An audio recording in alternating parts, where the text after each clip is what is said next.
Trahedya ang sinapit na ilang naninirahan sa isang nasunog na bahay sa barangay San Isidro, Quezon City. Nakaligtas ang ilan sa mga nangungupahan doon pero meron ding mga natrap. Balitang hatid ni James Agustin. Nilamon na nagngangalit na apoy at binalot na makapal na usok ang tatlong palapag na paupahang bahay sa 19 Agosto Street sa barangay San Isidro, Quezon City, bandang alas 2 sa madaling araw. Itinaas ng Bureau of Fire Protection ang unang alarma. 12 fire truck nila ang rumisponde, bukod pa sa mga fire volunteer group.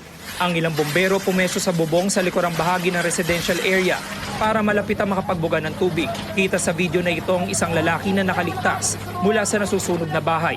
Nagtamo siya ng sugat sa kaliwang siko kaya ginamot ng Emergency Medical Services ng BFP. Kwento niya, nagising na lang siya na malaki na ang apoy. Pagtingin ko sa baba, pinakadaanan namin palabas. Lakas na po ng apoy sa baba. Dumaan po kami sa bubong. May butas po doon sa bubong eh. Doon pa kami dumaan. Pati asawa ko doon po sila dumaan. 2 cellphone at isang wallet lang ang naisalba ng residente. Nakaligtas din ang kanyang asawa, bayaw at pamangkin. Laki ng pasalamat ko na ginisa ko ng bayaw ko. Wala, segundo lang po, patay na ako. Lakas na po ng usok eh, tsaka apoy. Paglabas ko po, dun sa 3rd floor, umuusok na siya. Pero yung sa 2nd floor, parang ano na siya, ang lakas na nung usok. Yung ano niya, talagang may fire na. Wala ring nailigtas na gamit ang isang senior citizen na nagtamo ng mga paso sa iba't ibang bahagi ng katawan. Nang maapula ang sunog matapos ang halos 50 minuto, tumambad ang bangkay ng 2 nangungupahan sa unang palapag. Hindi pa tukoy ng mga otoridad ang kanilang pagkakakilanlan. Meron po kaming nakita na 2 bangkay sa ground floor. At meron pa po tayong hinahanap na 3. Yung 2 bangkay po, natagpuan po malapit sa may hagdanan. Yun po, ngayon po sa kasaluyang hinahanap pa po yung ibang nawawala. Iniimbestigahan pa ng BFP ang sanhi ng apoy at kung saang bahagi ng bahay ito nagsimula. James Agustin, nagbabalita para sa GMA Integrated News. Sa huling impormasyon na kalat ng GMA Integrated News, umakyat na sa 8 ang nasawi sa nasunog na paupahang bahay dyan sa Quezon City. Abangan ng iba pang update maya-maya lang.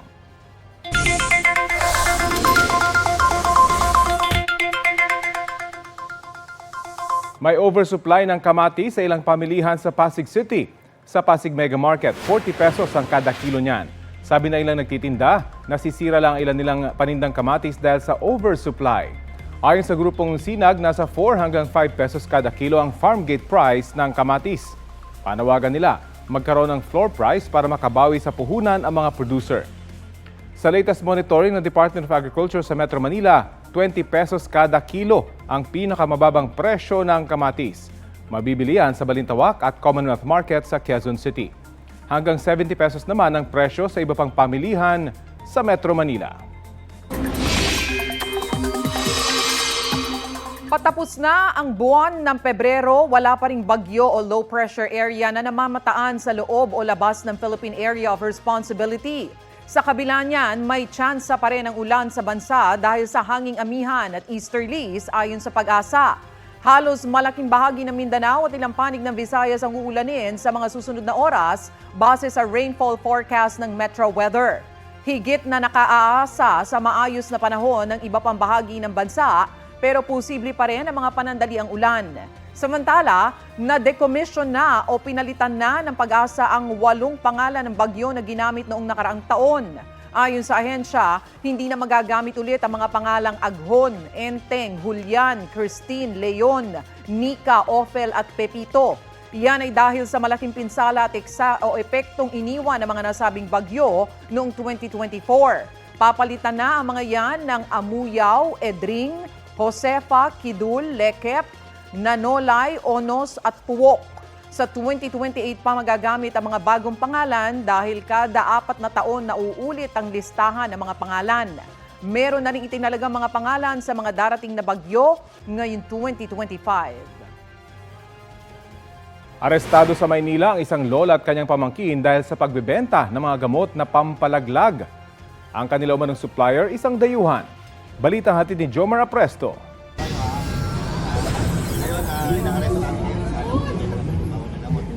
Sa gilid ng Quiapo Church sa Maynila, naaresto ang magtiyahe na ito pasado alas 6 kagabi.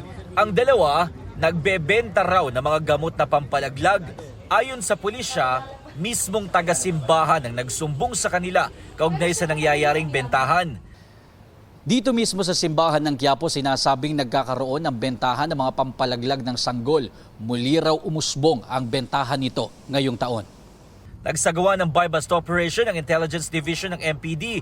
Positibo silang nakabili ng pampalaglag sa 70 taong gulang na babae na isa raw dating kagawad ng barangay.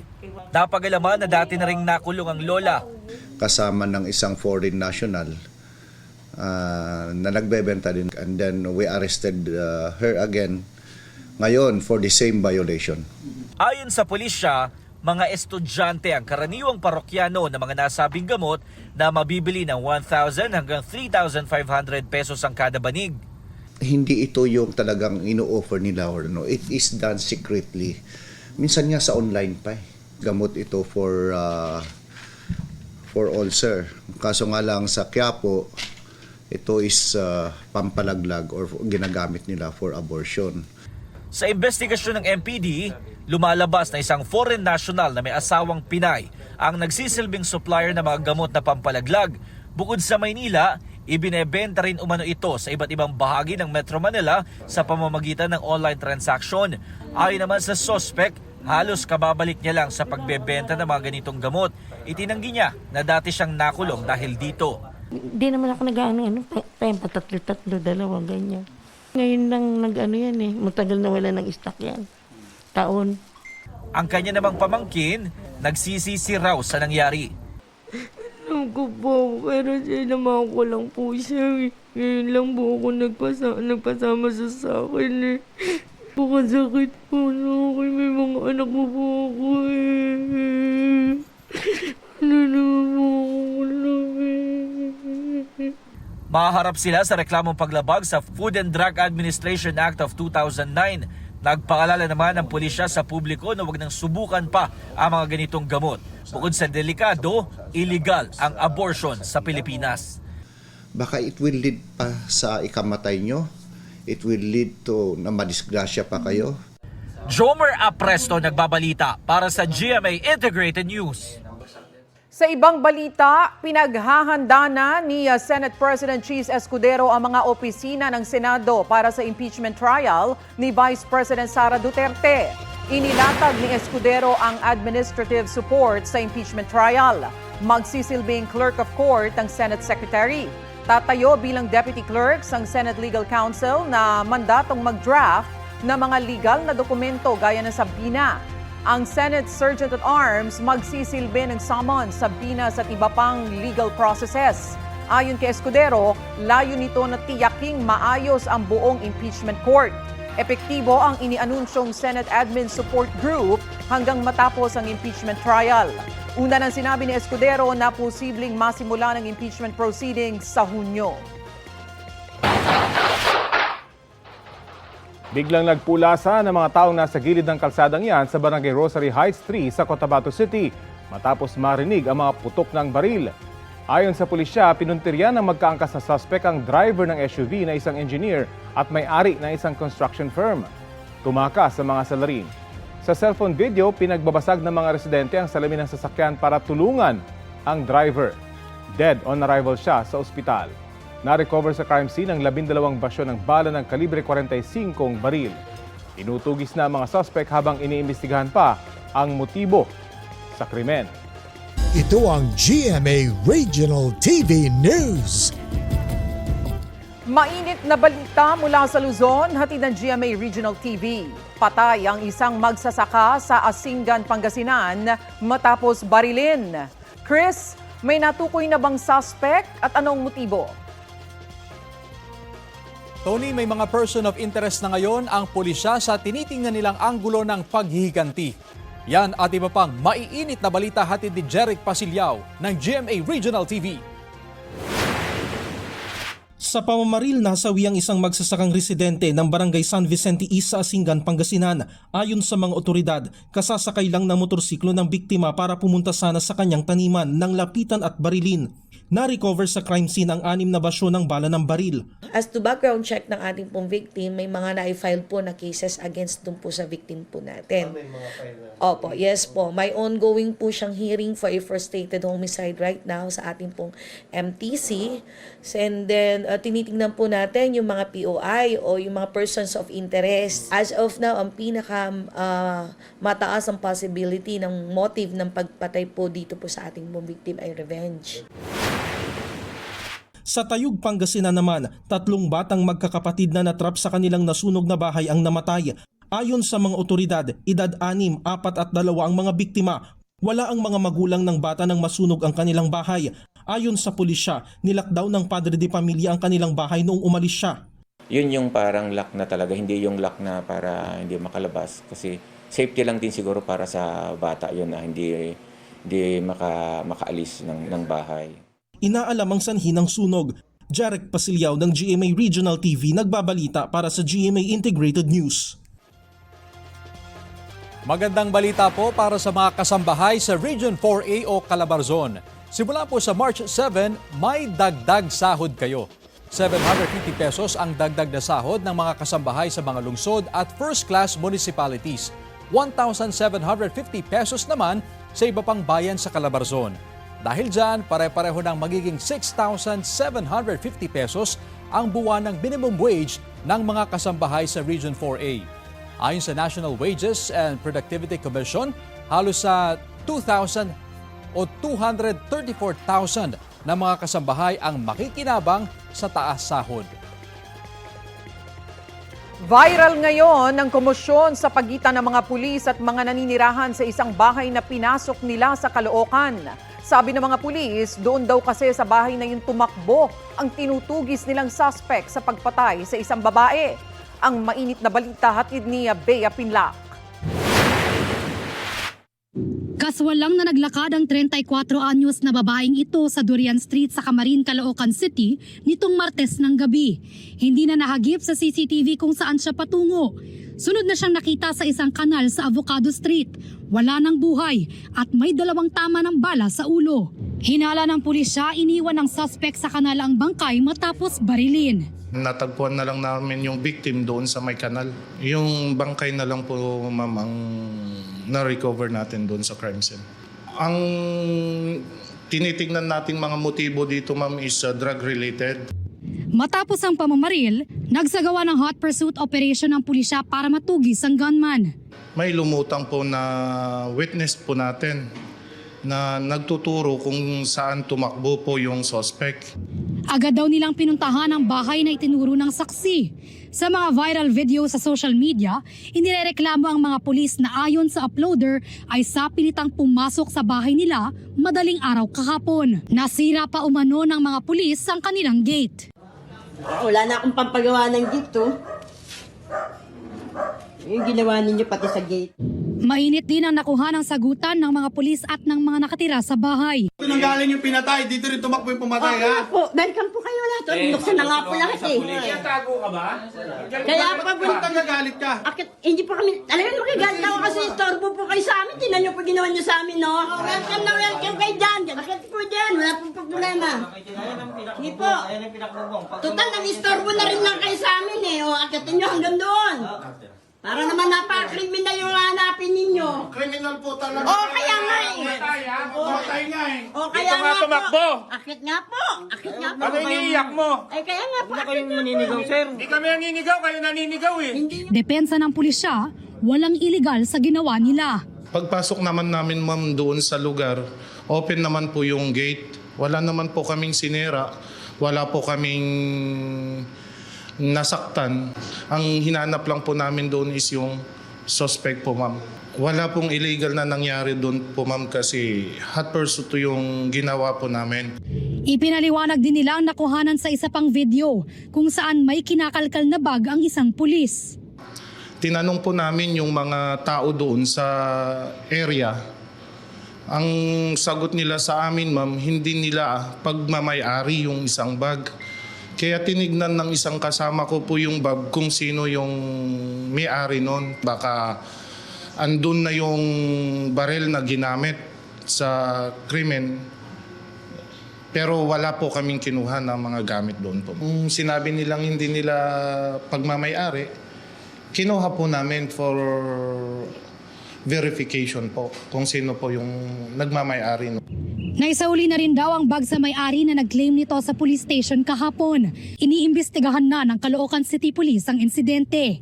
Inaalam nila kung nagkaroon ba ng mga paglabag ang mga pulis sa kanilang hot pursuit operation. Nirelieve muna sa pwesto ang mga sangkot na pulis habang isinasagawa ang investigasyon. Sinusubukan pa namin kuhanan ng pahayag ang uploader ng mga video, pati ang iba pang sangkot na pulis. Bea Pinlac, nagbabalita para sa GMA Integrated News.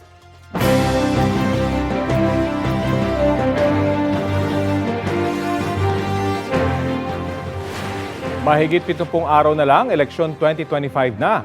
Iba't ibang sektor ang binisita ng ilang senatorial candidate na patuloy sa pangangampanya. Balita hatid ni JP Soriano. Laban sa smugglers at hoarders ang pangako ni Ariel Quirubin sa isang palengke sa Quezon City. Kasama niya si Congressman Bonifacio Busita na idiniin ang suporta sa mga magsasaka. Nakipagdialogo naman tungkol sa mahal na bilihin sa Batangas si Senator Francis Tolentino. Habang sa Cavite kinilala ni Congresswoman Camille Villar ang halaga ng barangay officials. Nag-ikot din sa ilang palengke sa Batangas si Benhur Abalos. Paghahatid ng tulong sa mga mangingisda ang inihayag ni Bam Aquino sa Calamba, Laguna. Pagpapabilis sa benepisyo ng senior ang isinulong ni Senator Bong Revilla sa Maynila. Health workers at nutrition scholars ang binisita ni Senator Pia Cayetano sa Lapu-Lapu, Cebu. Si Senador Bato de la Rosa dumalo sa Philippine Councilors League Region 7 Assembly sa Cebu. Pag-face out sa jeepney modernization ang tinalakay ni Modi Floranda sa mga tsuper sa Pampanga. Sa QC, pinasalamatan ni Senator Bongo ang local leaders sa paglapit ng serbisyo sa taong bayan. Nanawagan naman ng pagkakaisa at pagmamahal sa bayan si Gringo Honasan nang bumisita sa isang event sa Cavite. Binigyang diin ni Ping Lacson sa Cavite ang papel ng pulisya kontra droga. Subsidiya para sa minimum wage earners ang isinulong ni Senadora Amy Marcos sa Nueva Ecija. Patuloy naming sinusundan ang kampanya ng mga tumatakbong senador sa eleksyon 2025. JP Soriano, nagbabalita para sa GMA Integrated News. Iniutos ni Pangulong Bongbong Marcos na tugisin ang mga sindikatong nasa likod ng mga kaso ng kidnapping ngayong taon. Kasunod yan ang kidnapping case sa isang estudyanteng Chinese na nasagip nitong Martes. Balitang hatid ni June Veneracion.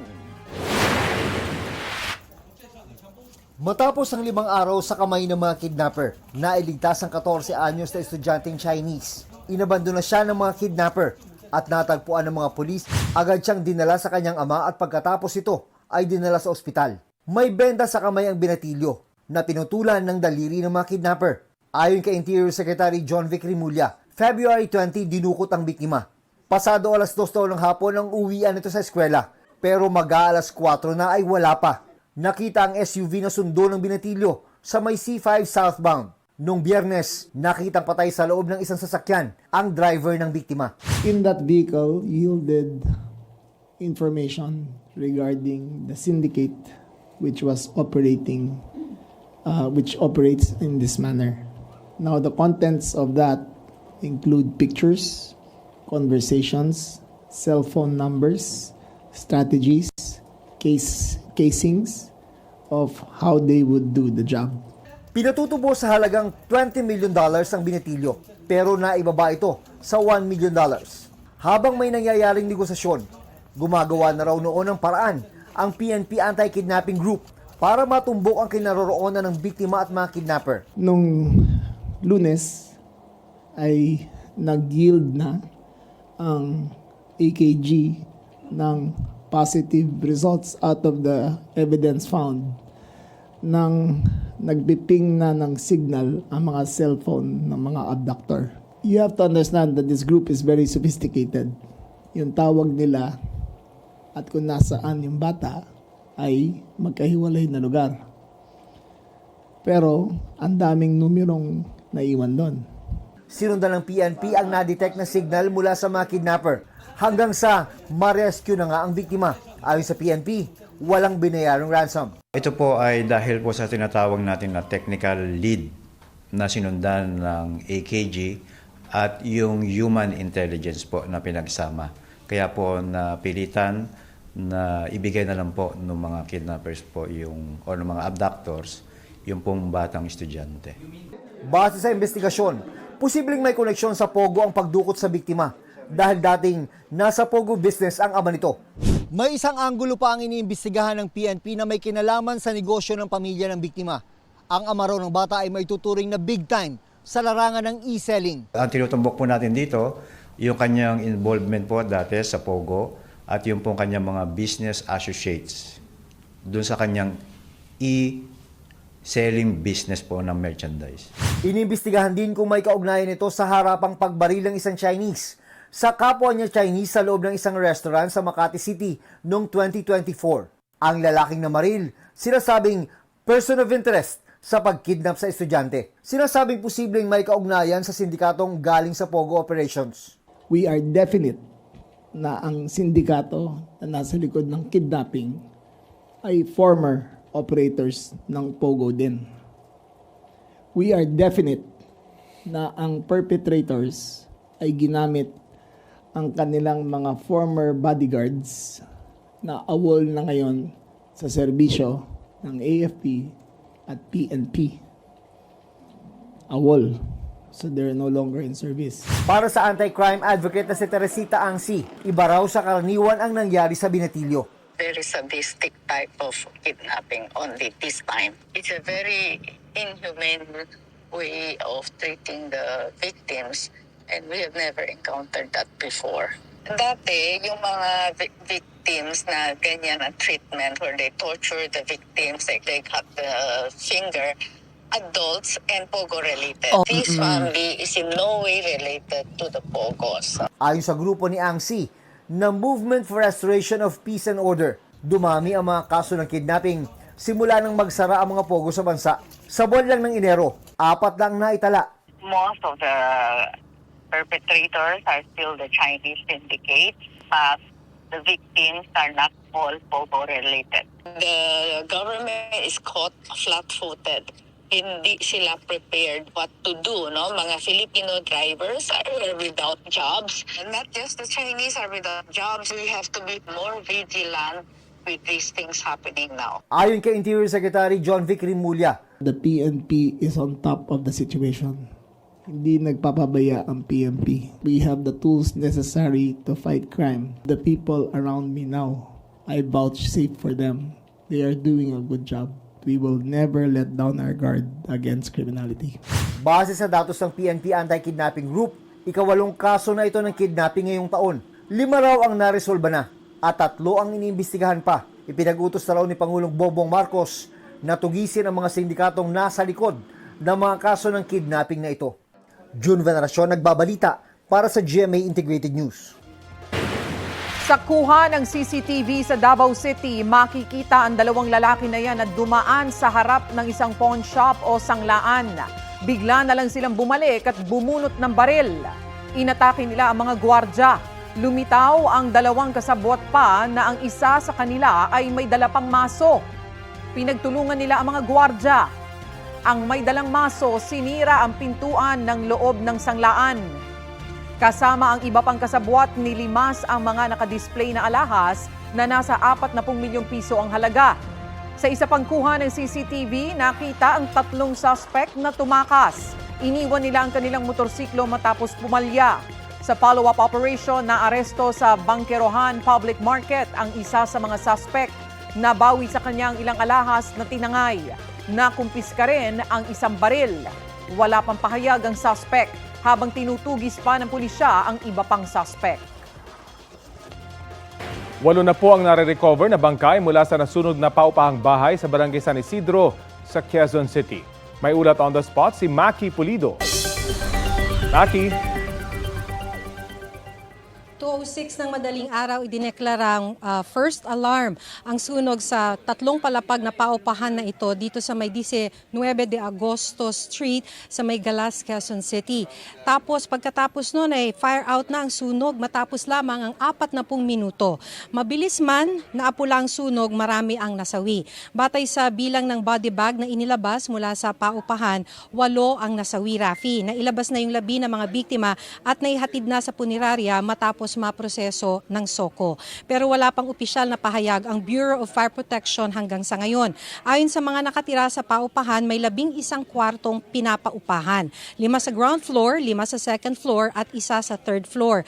Ang tanging entrance at exit ay ang garahe dahil natatakpan ng grills ang buong harapan ng bahay. Masikip naman ang hagdan paakyat. Sabi ng isa sa mga nakaligtas, wala raw fire exit ang pinapaupahang mga kwarto. Kwento ng isa sa mga nakaligtas sa sunog, nagsimula ang sunog sa second floor. Sabi naman ng isa sa mga nakausap naming mga taga QCDRRMO, 6 sa mga namatay ay natagpuan sa second floor, 2 naman sa baba. Menor de edad ang 3 sa mga biktima, ang pinakabata ay 2 taong gulang pa lamang. So hanggang ngayon, Rafi, ay hinihintay pa rin namin ang taga Bureau of Fire Protection para magbigay ng pahayag. Rafi? Maraming salamat, Maki Pulido. Ito ang GMA Regional TV News. Balita sa Visayas at Mindanao mula sa GMA Regional TV. Sugatan ng isang aso nang matagpuan ng kanyang amo sa Murcia Negros Occidental. Sarah, ano nangyari sa aso? Rafi, nagtamo ng 5 tama ng pana ang aso na posible raw na napagtripan lang ng ilang kabataan. Yan at iba pang mainit na balita hatid ni Adrian Prietos ng GMA Regional TV. Nangihina at may alambreng leeg ng asong yan nang matagpuan sa Murcia Negros Occidental. Kwento ng amo ng asong si TikTok, nadatnan pa niyang nakatusok sa katawan ng alaga ang 5 improvised na pana. Sa tulong ng isang animal welfare group at ilang animal rights advocate, nadala sa veterinary clinic si TikTok at agad natanggal ang mga pana. Maayos na ngayon ang kalagayan ng aso. Ayon sa pulisya, posibleng napagtripa ng aso ng ilang kabataan. Nag-alok na ng mahigit 200,000 pisong reward money Murcia LGU at ilang grupo sa sino mang makakapagturo sa nanakit sa aso. Wala nang buhay nang matagpuan ng lalaking yan sa isang kubo sa Tigbawan, Iloilo. Batay sa investigasyon ng pulisya, nagkaroon ng alitan dahil sa trabaho ang biktima at kanyang kaibigan habang nag-iinuman nitong Martes. Dala ng kalasingan, pinagtataga ng sospek ang biktima. Agad sumuko sa mga otoridad ang 70 anyos sa sospek na nagalit matapos daw magwala at manuntok ang biktima. Sa ngayon, hinihintay pang desisyon ng mga kaanak ng biktima kung magsasampa ng reklamo laban sa sospek. Adrian Prietos ng GMA Regional TV, nagbabalita para sa GMA Integrated News. Mahigit 200 bulto na mga imported ukay-ukay na damit ang nasabat sa isang tindahan sa Cebu City. Kita sa body cam ng operatiba ng NBI ang patong-patong na bulto ng mga gamit na damit. Pinaniniwala ang galing ang mga ito sa ibang bansa sa Asia. Sa tansya ng NBI, abot ang kabuang halaga nito sa mahigit 750,000 pesos. May business permit naman daw ang tindahan pero para lang daw ito sa mga ready-to-wear na damit. Hindi naabutan doon na may-ari ng gawin ang operasyon. Kinumpiska mga damit at dinala sa Central Visayas Regional Office ng NBI. Ipinagbabawal po sa batas ang mga ukay-ukay na galing sa ibang bansa bilang pag-iingat sa kalusugan. Mahigit 450 dayuhan at Pilipinong nahuli sa raid sa isang gusali sa Pasay City. Sinalakay ang pasilidad kasunod ng impormasyong may operasyon pa rin doon ng Pogo. Balitang hatid ni Salima Refran. Nasaan yung may-ari? Yung business permit.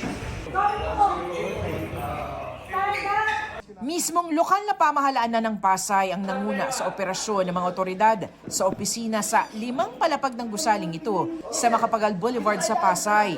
Stand everybody. Stand up. Stand up. Bukod sa wala nang ang lisensya at business permit, nagsarang pogo raw ito na nagpatuloy ng operasyon. We receive an intelligence report na mayroong nag-ooperate ng pogo. Last year, may pinasara na kami dito sa 6th floor and alam ko 8th floor. Mahigit 400 mga dayuhan at Pilipino ang inaresto. 401 ang mga Chinese, Vietnamese, Koreans, Malaysians, Indonesians, Burmese at Madagascar nationals. 52 ang mga Pilipino. May mga naaresto rin na nagtangkang tumakas sa fire exit ayon sa PAOK. Ang iba, nagtago pa raw sa aircon duct.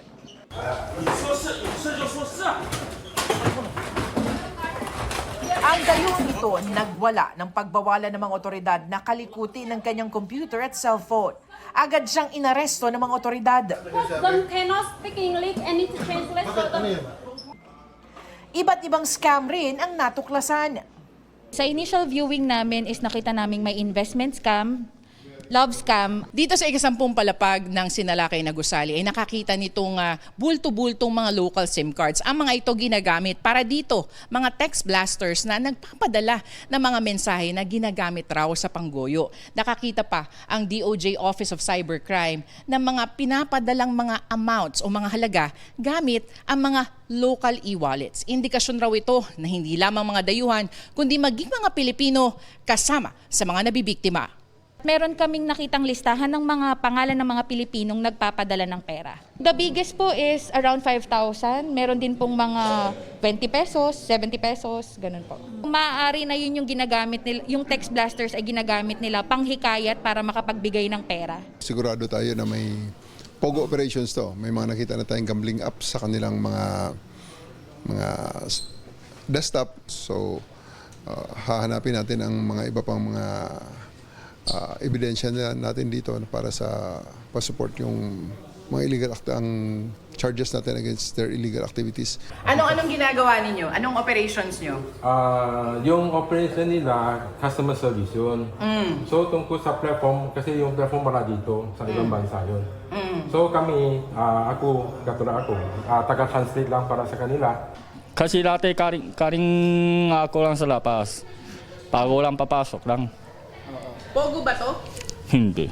Bakit mo sinabing hindi? Hindi ko alam. Dahil sa violations, agad naglabas ng closure order ang Pasay LGU at kinandado ang lugar. Because meron pong violation ng aming ordinansa, kailangan po naming ipadlock ang mga establishmentong nag-operate po ng walang business permit. Obviously, itong grupo ng mga magpupugo na ito, talagang harap-harapan na binabastos na yung batas natin. Na masyado na silang garapal, despite na may closure order na sila from PAGCOR, nag-ooperate pa rin sila ng full blast. Sumugod naman sa gusali ang mga asawa at partners ng mga nahuling dayuhan. Ang isa, bit-bit pa ang kanilang anak.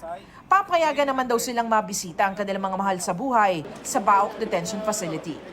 Samantala, ayon kay Senadora Risa Ontiveros, may lumulutang na bagong paraan para makapag-recruit ang ilang pogo. Mga gunong travel ads sa simula, pero sa mag-signify ng interest, parang pasa-sign in nila at ire-recruit nila sa mga scam operations na pala. At meron na silang mga nabiktima. May 12 mga Filipino naghihintay pang ma-rescue sa Myanmar. Yung at least isa sa kanila ni-rape ng Chinese boss nila. Ang PAGCOR, katuwang na rin daw sa laban kontra scam hubs. Every week ngayon, umiikot pa rin po ang PAGCOR team para siguraduhin yung mga dating pinanggalingan nitong mga ito ay sarado na. Pag may natatanggap po kaming mga informasyon sa taong bayan o sa mga tipster, kaagad po namin itong pino-forward sa PAOK. Sarima Refra, nagbabalita para sa GMA Integrated News. Heto na ang latest sa K-pop scene ngayong Thursday.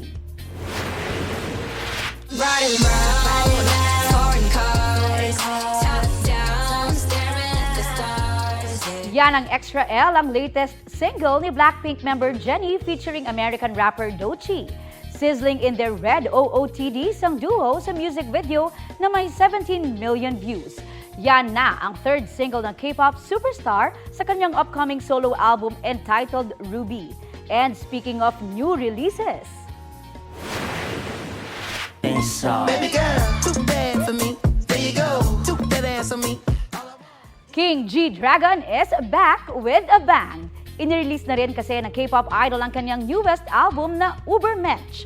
Kasabay niya ng music videos ng singles niya na Too Bad featuring Anderson .Paak with over 8 million views at drama na may 5.6 million views in just 2 days. Worth the wait naman daw yan para sa fans dahil sa hatid na awesome vocals, swag at visuals ni GD.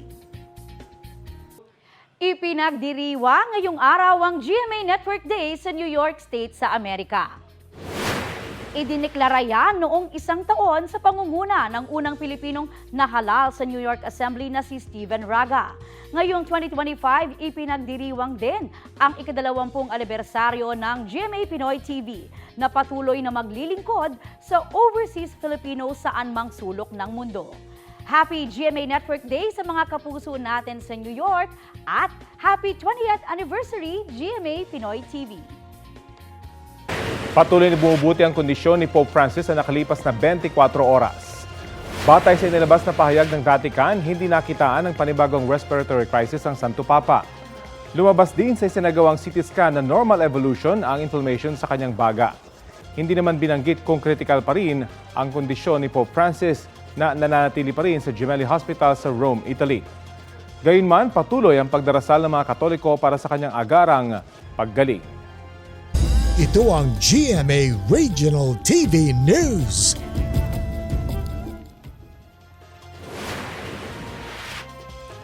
Nagpositibo sa rabies ang isang asong nakakagat sa kanyang amo sa Barangay Anolid sa Mangaldan, Pangasinan. Nakumpirma yan sa isinagawang direct fluorescent antibody test sa ulo ng nasawing aso. Nabigyan naman ng bakuna ang nakagat na amo at nasa maayos ng kondisyon. Nagsagawa rin ng mass animal vaccination at chlorine disinfection sa lugar. Ikinaalarma ng lokal na pamahalaan ang kasong yan ng rabies, kaya isang memorandum ang nilagdaan para sa pagpapatupad ng Anti-Rabies Act. Hihigpitan na rin ang pagpapatupad ng ordinansang Aso Mo, Itali Mo. Sa tulong ng mismong biktima, natunton ng mga pulis ang lalaking nang hold up sa kanya sa Quezon City. Ang suspect umamin na balak niya sanang ibenta ang ninakaw na cellphone para magkapera. Balitang hatid ni James Agustin. Sakay ng motorsiklo habang nagsasagawa ng follow-up operation ng Batasan Police, kasama ang babaeng na biktima raw ng pang-hold up sa IBP Road sa Quezon City. Maya-maya na pahinto sila nang makita ng biktima na nakatambay sa hindi kalayuan ng sospek. Sa daw? Ano tsura? Agad na pinuntahan ng pulisya ang eskinita. Silipin mo nga, ma'am, ko yun. Ayan nga sir, ayan po siya sir. Pasitip yan! Inaresto ang 31 anyo sa sospek. Nakuha sa kanyang bagang isang baril na kargado ng mga bala. Nabawi rin ang ninakaw na cellphone na nasa baywang na lalaki. Positibong tinukoy ng biktima na pagmamayari niya ang cellphone. Ayon sa pulisya, kagagaling lang sa panonood ng pageant ng 36 anyos sa biktima na isang online seller na mangyari ang krimen. Habang naglalakad siya along IBP Road, pasakay na siya ng tricycle. Yung suspect natin, bigla na lang siyang hinold up sa likod. Tapos kinuha yung kanyang cellphone. Napag-alaman na walang kaukulang dokumento ang nakuhang baril mula sa sospek. Sinubmit namin sa crime lab for ballistics examination para ma-verify po siya kung yung baril na yun is nagamit pa sa ibang krimen. Ito na ang ikalawang beses na naaresto ang sospek. Una noong 2017 dahil sa kasong may kinalaman sa droga. Kalalaya lang niya noong nakaraang taon. Dala lang rin po ng kahirapan. Ano gagawin sa cellphone? Ibenta ko po sana para mapambili ng pagkain po. Yung baril na nakuha sa'yo ba yun? Hindi po, bigyan lang. Napulit ko lang po sa mga gamit ng tropa ko po yun. Pero sa'yo nakuha? Opo. Maharap ang suspect sa mga reklamong robbery at paglabag sa Comprehensive Firearms and Ammunition Regulation Act in relation to Omnibus Election Code. James Agustin, nagbabalita para sa GMA Integrated News. Ipinakilala na ang cast ng first GMA View original series na Slay. Slaying in their red outfits ang lead stars na sina Gabby Garcia, Mikey Quintos, Isabel Ortega at Julian San Jose. Kasama rin sa media conference ang co-stars nilang sina Derek Monasterio, Royce Cabrera, Gil Cuerva, Pamela Baranda, Tina Paner, Jackie Dreyfus, Simon Ibarra at Jay Ortega. Present din sa event ang ilang Kapuso executives na sina GMA Network Senior Vice President Attorney Annette Gozon Valdez, Entertainment Group Senior Vice President Lilibet G. Razonable, Vice President for Drama Cheryl Ching-Si, Sparkle First Vice President Joy Marcelo, at Officer in Charge for Program Management Mildred Garcia. Naroon din si View Philippines Head of Content Garlic Garcia. Bukod sa presentation of cast, ipinasilip na rin ang pilot episode ng series na nakatanggap ng praises mula sa mga manonood. Chika sa akin ng Sparkle Stars na challenge sila sa kanilang mga karakter na sina Sugar, Liv, Amelie at Yana Osley na magiging suspect sa murder ng fitness instructor na si Zach, played by Derek. Mapapanood na ang Slay sa View sa Lunes at soon sa Kapuso Network. This is the first time we're doing two versions. One version on View, one version on TV. Magkaiba yung ending natin, kaya kailangang abangan parehong versions. In this show, it's campy, it's fun, it's shocking, it's scandalous, it's fiery. So, nakaka-excite po talaga. Be ready to slay! Watch it first on View, starting March 3, mapapanood nyo po ng libre. And then after 3 weeks, mapapanood po sa GMA. Isang patay na balyena ang natagpuan malapit sa baybayin ng Al Jazeera, Oman. Isa po yung Arabian Sea Humpback Whale na kabilang sa mga endangered species ayon sa International Union for Conservation of Nature o IUCN. Dinala ang balyena sa Pampang para suriin ng mga eksperto. Batay sa local media, inaalam pa ang sanhi ng pagkamatay nito. Nakatakda rin itong ilibing sa maayos at angkop na lugar. Ito ang GMA Regional TV News. Patay sa pamamaril ang dating mayor ng Lumbaca, Unayan sa Lanao del Sur na si Abdulaziz Tadua Aloyodan. Ayon sa pulisya, pinagbabaril si Aloyodan sa labas ng kanilang bahay nang hindi pa nakikilalang salaring sakay ng isang pick-up. Naisugod pa ang dating alkalde sa pagamutan pero binawian ang buhay.